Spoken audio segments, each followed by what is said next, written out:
नमस्कार, रेडियो रिमझिम से प्रस्तुत है स्थानीय हालचाल। पहले के हालचाल।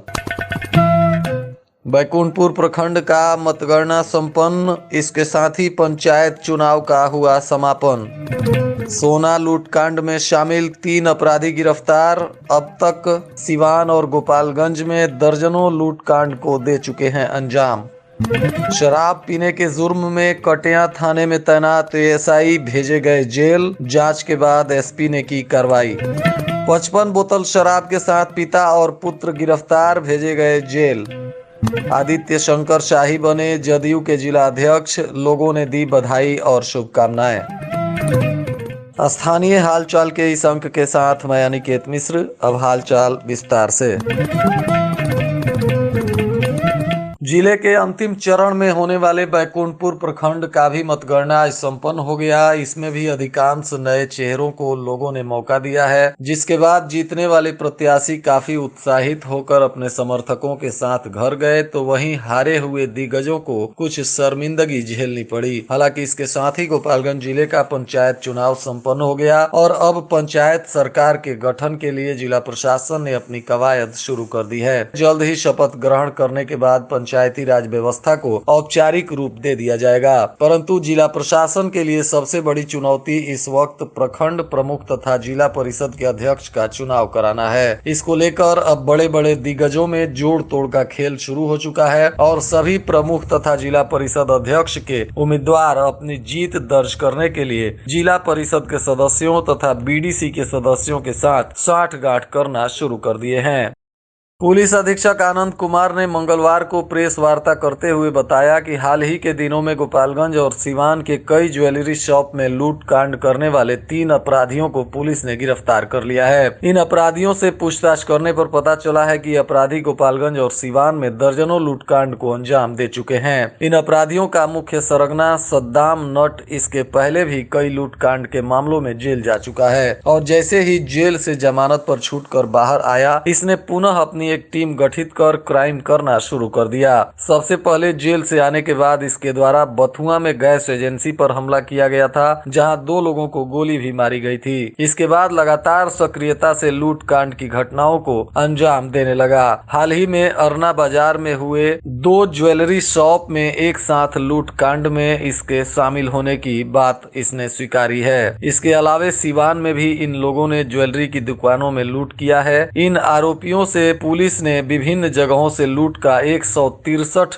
अदद सोना बरामद किया है। वहीं चांदी का 3 सिक्का और 2 पायल तथा एक घुंघरू भी इस आरोपियों के पास से मिली है। इसके अलावा 5450 रुपए नगद, एक सेमी ऑटोमेटिक पिस्टल और 3 जिंदा कारतूस भी पुलिस ने बरामद किया है। इनके पास से पुलिस ने मोटरसाइकिल और मोबाइल फोन भी बरामद किया है। पुलिस अधीक्षक ने बताया कि सद्दाम बिना सिम का मोबाइल फोन इस्तेमाल करता था और यह डोंगल का और इंटरनेट का प्रयोग करते हुए बिना सिम के ही मोबाइल से लोगों से बात करता था, ताकि पुलिस इसके पास तक नहीं पहुंच सके। परंतु पुलिस अधीक्षक के नेतृत्व में एक टीम का गठन किया गया था। इस टीम में हथुआ के एसडीपीओ नरेश कुमार के साथ ही कई वरीय पुलिस पदाधिकारी शामिल थे और इन लोगों के द्वारा अभियान चलाकर इन आरोपियों को गिरफ्तार किया गया है। इन आरोपियों के अलावे भी अभी भी इनके गिरोह के 5 सदस्य हैं जिन्हें चिन्हित किया गया है और जल्द ही उनकी भी गिरफ्तारी की जाएगी। पुलिस इन लोगों को गिरफ्तार करने के लिए कार्रवाई कर रही है।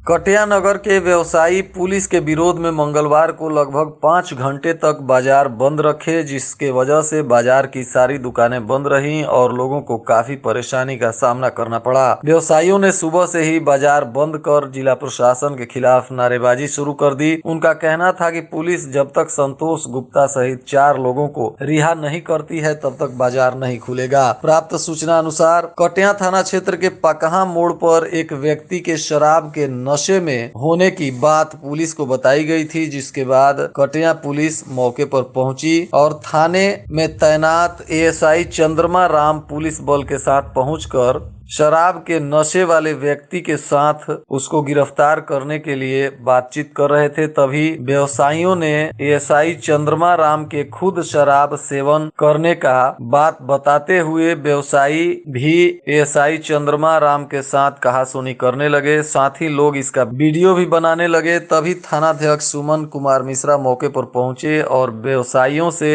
एएसआई चंद्रमा राम पर शराब सेवन की बात सुनी, जिसके बाद कई थानों की पुलिस को मौके पर बुलाया गया और हंगामा करने वाले व्यापारियों को समझाया बुझाया गया। वहीं उसमें से 4 लोगों को पुलिस ने गिरफ्तार भी कर लिया, जिसके बाद यह विवाद और बढ़ता गया और 4 लोगों को रिहा करने के लिए स्थानीय व्यवसायी विरोध प्रदर्शन करने लगे। दूसरे दिन सुबह में इसकी जानकारी वरीय पुलिस पदाधिकारियों को हुई तो मौके पर हथुआ के एसडीपीओ नरेश कुमार पहुंचे और आरोपी एएसआई की मेडिकल जांच कराई गई, जिसके बाद उनको शराब पीने की पुष्टि हुई तो तुरंत उनके ऊपर भी कार्रवाई की गई और कटिया के थानाध्यक्ष सुमन कुमार मिश्रा के द्वारा एफआईआर दर्ज कर एएसआई चंद्रमा राम को गिरफ्तार कर लिया गया और बाकी के 4 व्यवसायी जिनको पुलिस ने रात में गिरफ्तार किया था उनको छोड़ा गया। तब जाकर मामला शांत हुआ। इस घटना पर पुलिस अधीक्षक आनंद कुमार ने लगातार पैनी नजर बनाए रखी और पुलिस अधीक्षक के ही निर्देशानुसार एएसआई चंद्रमा राम को शराब के मामले में प्राथमिकी दर्ज कर गिरफ्तार कर लिया गया। तब जाकर व्यवसायियों ने अपना विरोध प्रदर्शन समाप्त किया।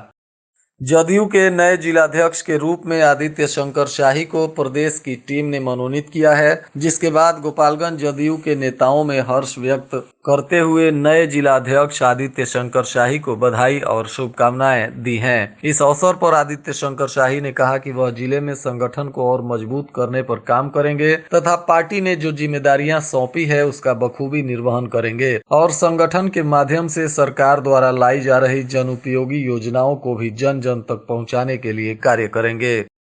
भोरे थाना क्षेत्र के भीसवा गांव से पुलिस ने बड़ी कार्रवाई करते हुए पिता पुत्र दोनों को 55 बोतल शराब के साथ गिरफ्तार कर लिया और दोनों को जेल भी भेज दिया। आरोपी भीसवा गांव के ही निवासी इंदल यादव और उनका पुत्र वीरेंद्र यादव बताए जा रहे हैं। इन दोनों पर उत्पाद अधिनियम के तहत मामला दर्ज किया गया है।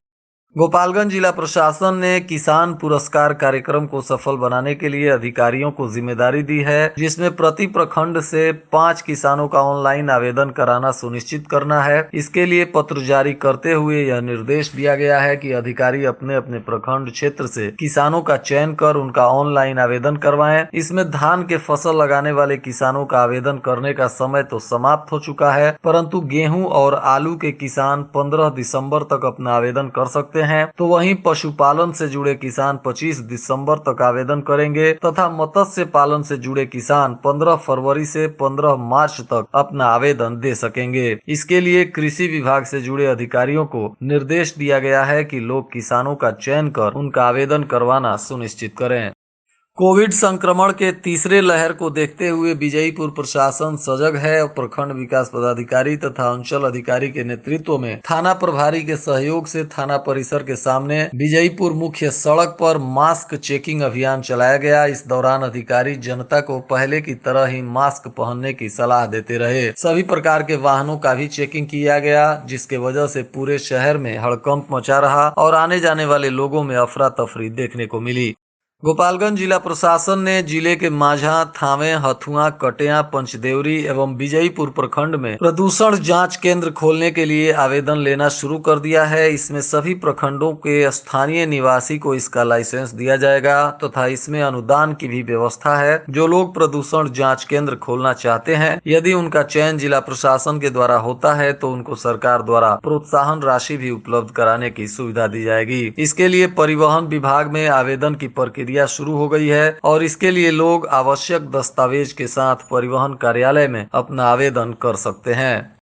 भोरे थाना क्षेत्र के विभिन्न गांवों से अलग अलग मामलों में फरार चल रहे 2 आरोपियों को पुलिस ने गिरफ्तार कर लिया है, जिसके बाद दोनों को जेल भेज दिया गया। प्राप्त सूचना अनुसार कुकुरभूका गांव का रहने वाला मंटू कुशवाहा और रामनगर गांव निवासी प्रेम यादव शराब के मामलों में लंबे समय से फरार चल रहे थे। पुलिस ने गुप्त सूचना के आधार पर इन दोनों को गिरफ्तार कर जेल भेज दिया। भोरे प्रखंड के जगतौली में एक कार्यक्रम का आयोजन कर दिवंगत समाजसेवी धीरेन्द्र प्रसाद की धर्मपत्नी अनीता देवी को श्रद्धांजलि दी गई तथा इस अवसर पर कंबल का वितरण किया गया, जिसमें पंचायत के ठिठुर रहे गरीब असहायों के बीच लोगों ने कंबल का वितरण किया और दिवंगत आत्मा की शांति के लिए लोगों ने ईश्वर से प्रार्थना की। मंगलवार को जिले में कोविड टीकाकरण का महाअभियान चलाया गया, जिसके तहत टीकाकरण से वंचित लाभार्थियों का टीकाकरण किया गया। महाअभियान के दौरान स्वास्थ्य कर्मियों ने खेत खलिहान में काम करने वाले किसानों, ईंट भट्ठा पर मजदूरों को भी टीका दिया। टीकाकरण कार्यक्रम को सफल और आसान बनाया गया है। इसके लिए डोर टू डोर टीकाकरण शुरू कर दिया गया है, जिसके तहत स्वास्थ्य कर्मी घर घर दस्तक दे रहे हैं। घर घर दस्तक टीकाकरण अभियान के तहत टीकाकरण टीम न सिर्फ लोगों के घरों तक ही दस्तक दे रही है, बल्कि खेतों तक भी पहुंच रही है और खेतों में काम करने वाले मजदूरों और किसानों को भी वहीं पहुंचकर टीके का डोज दिया जा रहा है।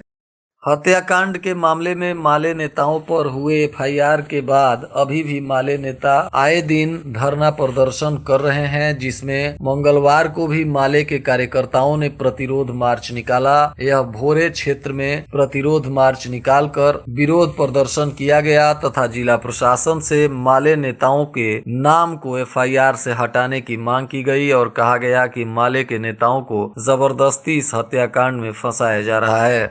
जिले की महिलाएं अपने स्वास्थ्य को और खासकर माहवारी के दौरान स्वच्छता को लेकर काफी जागरूक हो गई हैं, जिसके वजह से सैनिटरी पैड के इस्तेमाल को लेकर सरकार और स्वयंसेवी संस्थाओं के द्वारा जागरूकता अभियान भी चलाया जा रहा है। सरकार का प्रयास अब रंग भी ला रहा है, जिसका सकारात्मक बदलाव भी देखने को मिल रहा है। राष्ट्रीय परिवार स्वास्थ्य सर्वेक्षण 5 के अनुसार अब जिले में 63.8% महिलाएं माहवारी के दौरान सैनिटरी पैड सहित स्वच्छता के अन्य तरीकों का इस्तेमाल कर रही हैं।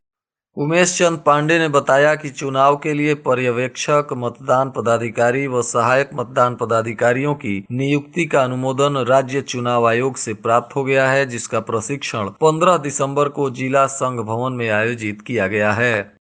राज्य निर्वाचन आयोग बिहार माध्यमिक शिक्षक संघ पटना के द्वारा राज्य के प्रखंड स्तरीय सांगठिक चुनाव के लिए अधिसूचना जारी कर दी गई है। इसके आलोक में सहायक चुनाव आयुक्त गोपालगंज योगेंद्र मिश्र के द्वारा जिले में 2 चरणों में सांगठिक चुनाव कराने की तिथि निर्धारित की गई है, जिसके तहत पहले चरण में गोपालगंज सदर अनुमंडल के 4 प्रखंड कुचायकोट, माझा, बरौली और गोपालगंज तथा हथुआ अनुमंडल के 4 प्रखंडों हथुआ, उचकागांव, फुलवरिया और कटिया प्रखंड में 19 दिसंबर को चुनाव होंगे, जिसके तहत दूसरे चरण में गोपालगंज सदर अनुमंडल के 3 प्रखंड थामे, सिधवलिया और बैकुंठपुर तथा हथुआ अनुमंडल के भोरे और पंचदेवरी तथा विजयीपुर में 28 दिसंबर को सांगठिक चुनाव होंगे। अधिवक्ता राजेश पांडे की हत्या की जांच करने पहुंचे बार काउंसिल ऑफ इंडिया के प्रतिनिधियों ने व्यवहार न्यायालय में पहुंचकर हत्या की घटना के बारे में विस्तार से जानकारी प्राप्त की। इस बीच जिला विधिक संघ के पदाधिकारियों के साथ बैठक करने के बाद प्रतिनिधियों ने जिला एवं सत्र न्यायाधीश से मिलकर पुलिस की ओर से अब तक की गई कार्रवाई पर भी विस्तार से चर्चा की तथा पुलिस की कार्रवाई के प्रति असंतोष व्यक्त किया। बार काउंसिल ऑफ इंडिया के अध्यक्ष मनन मिश्रा के निर्देश पर बार काउंसिल ऑफ इंडिया के प्रतिनिधि वरीय अधिवक्ता पीएन ओझा व राजीव शरण गोपालगंज पहुंचे थे। और आज के मौसम का तापमान गोपालगंज में न्यूनतम 10 डिग्री सेल्सियस और अधिकतम 23 डिग्री सेल्सियस रहने की संभावना है। अंत में मुख्य हालचाल एक बार फिर। बैकुंठपुर प्रखंड का मतगणना संपन्न, इसके साथ ही पंचायत चुनाव का हुआ समापन। सोना लूटकांड में शामिल 3 अपराधी गिरफ्तार। अब तक सिवान और गोपालगंज में दर्जनों लूटकांड को दे चुके हैं अंजाम। शराब पीने के जुर्म में कटिया थाने में तैनात एएसआई भेजे गए जेल। जांच के बाद एसपी ने की कार्रवाई। 55 बोतल शराब के साथ पिता और पुत्र गिरफ्तार, भेजे गए जेल। आदित्य शंकर शाही बने जदयू के जिला अध्यक्ष। लोगों ने दी बधाई और शुभकामनाएं। इसके साथ ही रेडियो रिमझिम से प्रसारित स्थानीय हालचाल का यह अंक समाप्त हुआ। नमस्कार।